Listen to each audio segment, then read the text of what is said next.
पंचकुला के रायपुर रानी क्षेत्र के गांव भूड़ में चल रहे रायल्टी कंपनी के ओवरलोड खनन के टिप्परों को लेकर ग्रामीणों ने स्थानीय थाना परिसर में पंचकुला एसपी सतीश कुमार से बैठक की।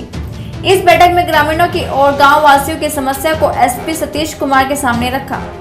पंचकुला पुलिस के एसपी सतीश कुमार से हुई बातचीत को लेकर सरपंच एसोसिएशन के प्रधान शरणजीत सिंह ने बताया कि उन्होंने एसपी के सामने बात रखी कि भूड़ और गनौली पंचायत द्वारा रायल्टी कंपनी को बिना किसी मुआवजा के गांव के बाहर की और पंचायत की जमीन से रास्ता दिया हुआ है, लेकिन फिर भी ये रायल्टी कंपनी में टिप्पर चलाने वाले गांव के बीच से होकर जा रहे हैं। व्यक्तियों के साथ पुलिस स्टेशन पहुंचे, क्या मामला है इसके बारे में थोड़ा विस्तार से जानकारी दें। किस तरह के लोगों को समस्या का सामना करना पड़ रहा है? पिछले 8-10 दिनों से गांव भूड़ के अंदर माइनिंग को लेकर जो नाजायज गाड़ियां गांव के रोड से गुजरी उनको लेकर के ये मुद्दा था।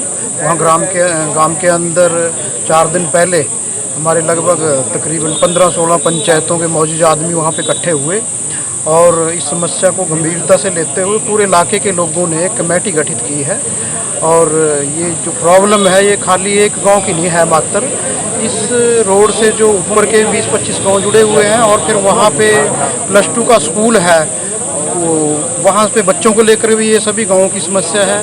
और मेन जो गर्मी का मौसम है, जैसे ही वहाँ से आबादी के बीच से गाड़ियाँ गुजरती हैं, सबसे बड़ी प्रॉब्लम जो है पोल्यूशन की बड़ी प्रॉब्लम है।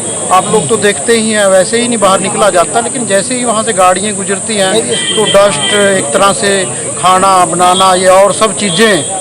और उधर आपको पता है कोरोना की मार है, वैसे ही दिक्कत का सामना करना पड़ रहा है। तो इसको लेकर के हम लोगों ने एक संघर्ष समिति बनाई है और हमने अब आज एसपी से भी अपनी यहाँ की समस्या से अवगत कराया है। उन्होंने आश्वस्त भी कराया हमें भी आपकी समस्या का सॉल्व किया जाएगा।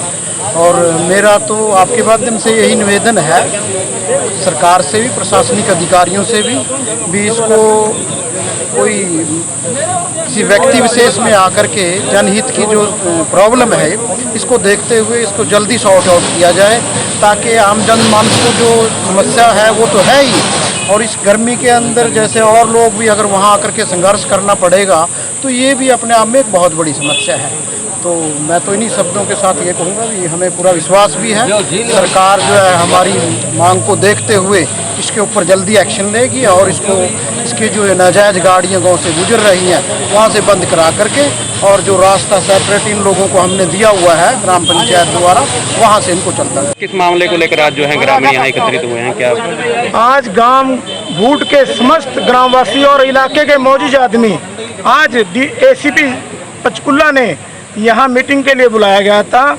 जो गांव भूड़ में माइनिंग एक ठेकेदार जो जबरदस्ती करके गांव के बीच में से अपनी बड़ी बड़ी भारी गाड़ियां निकालना चाहता है, जिससे कि गांव के घरों का, बच्चों का नुकसान हो रहा है।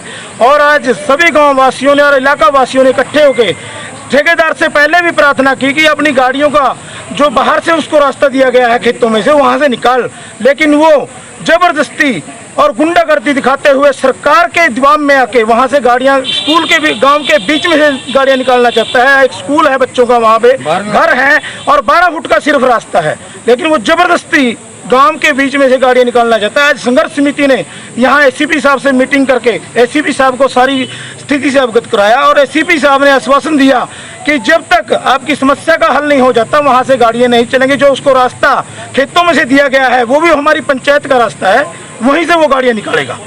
जो ठेकेदार है उसने जो ठेका लिया है उनका कहना ये है, क्योंकि इस मामले को लेकर पहले भी बातें हुई हैं कि मैंने ठेका ले रखा है और मुझे रास्ता दिया गया है, इसलिए वहाँ से गाड़ियाँ निकाली। जी, उसको रास्ता बिल्कुल दिया गया है। हम गनौली पंचायत, भूड़ पंचायत के जो खेतों का रास्ता था 16.5 फुट का रास्ता, उसको सभी दोनों गाँवों ने बिना कोई मुआवजा लिए उसको फ्री में वो रास्ता दे दिया गया और अपनी यहाँ से गाड़ियाँ निकाल ले और गाँव से बाहर। लेकिन वो अब जबरदस्ती 800-1000 फुट की गाड़ियाँ वो गांव के बीच में से निकालना चाह रहा है, और जो कभी भी नहीं हम निकलने नहीं देंगे। ये संघर्ष समिति आज भी ऐलान करती है कि उसकी गाड़ियां गांव के बीच में से नहीं निकलेंगी।